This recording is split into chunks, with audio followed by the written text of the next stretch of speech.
ஒருத்தர் சூப்பராக ப்ராக்டிஸ் பண்ணிகிட்டு இருப்பார், கிரவுண்டில் செம்மையாக ப்ராக்டிஸ் பண்ணுவார். ஆனால் அதே ஆள் வந்துட்டு ஒரு காம்படிஷனுக்குள்ளே போகும்போது ஓகேங்களா நர்வஸ் ஆக ஆரம்பிக்கும், லைக் அங்கே ஏதாவது சின்னதாக சொதப்பல் நடந்துடும். ஓகேங்களா, பேசிக்காக இதுக்கு ரீசன் என்னவா இருக்கும்? லைக் உங்களுக்கு அது மாதிரி எதாவது நடந்திருக்கா?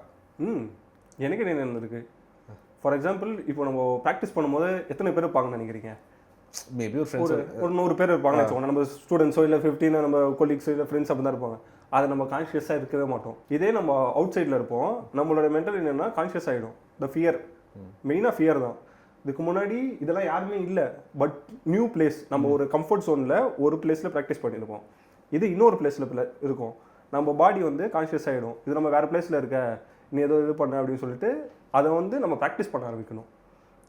ப்ரிப்ரேஷன் ஒன்று இருக்குது, பிஃபோர் இது ஸ்டார்ட் பண்ணுறதும் இருக்குது, ஆஃப்டர்னு ஒன்று இருக்குது. நம்ம பிஃபோராக என்னென்ன நான் பண்ண போகிறோம்னு சொல்லிட்டு மேனிஃபெஸ்ட் பண்ணோம். ஃபஸ்ட்டு நம்ம இதெல்லாம் பண்ண போகிறோம், இதெல்லாம் திங்ஸ் பண்ண போகிறோம், நம்ம இங்கே போக போகிறோம் அப்படின்னு சொல்லிட்டு நம்ம மைண்டை ஃபஸ்ட்டு செட் பண்ணணும். இதெல்லாம் செய்ய போகிறேன், நான் இதெல்லாம் பண்ண போகிறேன் அப்படின்னு சொல்லிட்டு செட் பண்ண ஆரம்பிச்சிட்டிங்கன்னா உங்கள் பிரெயின் வந்து அவேர்னஸ் ஆகிடும். அந்த அவேர்னஸோட இங்கே போக போகிறோம், இதை பண்ண போகிறோம் அப்படின்னு சொல்லிட்டு சடனாக ஒரு இடத்துல எடுத்துன்னு போய் விட்டால் நம்ம திணறும். ஏன் ஸ்விம்மிங் பண்ணுறதுக்கு திடீர்னு எடுத்துன்னு போய் கடலில் விட்டால் அவங்க என்ன பண்ணுவாங்க? பயம் வந்துடும். ஓகேவா? சேம் அதே தான்.